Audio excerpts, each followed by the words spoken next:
Israel വാസമൊക്കെ മതിയാക്കി ഇനി കാനഡയിലേക്ക്. ഇപ്പോൾ നമ്മളുള്ളത് കൊച്ചിൻ ഇൻ്റർനാഷണൽ എയർപോർട്ടിലാണ് കേട്ടോ.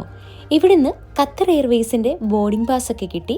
അവിടുന്ന് നേരെ ഗേറ്റിലേക്ക് പോയി. ഗേറ്റിൽ നിന്ന് നേരെ ഖത്തർ എയർവേസിൻ്റെ ഫ്ലൈറ്റിലേക്ക്.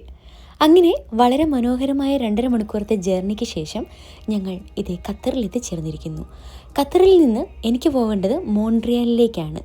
അപ്പോൾ മോൺട്രിയലിലേക്ക് പോകാൻ വേണ്ടിയിട്ട് C19 ആണ് കേട്ടോ നമ്മുടെ ഗേറ്റ് തന്നിരുന്നത്. അവിടുന്ന് നേരെ അടുത്ത ഖത്തർ എയർവേസിന് നമ്മളിതേ കയറിയിരിക്കുന്നു. എടുത്തു പറയേണ്ടതായിട്ടുള്ളത്, ഈ ഫ്ലൈറ്റിൽ വൈഫൈ ഉണ്ടായിരുന്നു കേട്ടോ. അങ്ങനെ സ്വർഗതുല്യമായ ഭൂമിയിലേക്ക് നമ്മളിതേ ലാൻഡ് ചെയ്തിരിക്കുന്നു. ഇതാണ് മോൺട്രിയൽ എയർപോർട്ട്. നമ്മുടെ ഫ്ലൈറ്റിൽ നിന്ന് നമ്മൾ നേരെ എയർബസിന് കയറി അവിടുന്ന് നേരെ ഇനി ഇമിഗ്രേഷനിലേക്കാണ് കേട്ടോ പോകുന്നത്. ഈ ലഗേജ് എടുക്കുന്നതിന് മുമ്പായിട്ട് ഏകദേശം ഒരു 1.5-2 മണിക്കൂർ എനിക്ക് വർക്ക് പെർമിറ്റ് അടിച്ചു തരാൻ വേണ്ടിയിട്ട് ഇമിഗ്രേഷനിൽ വെയിറ്റ് ചെയ്യേണ്ടതായിട്ട് വന്നു കേട്ടോ.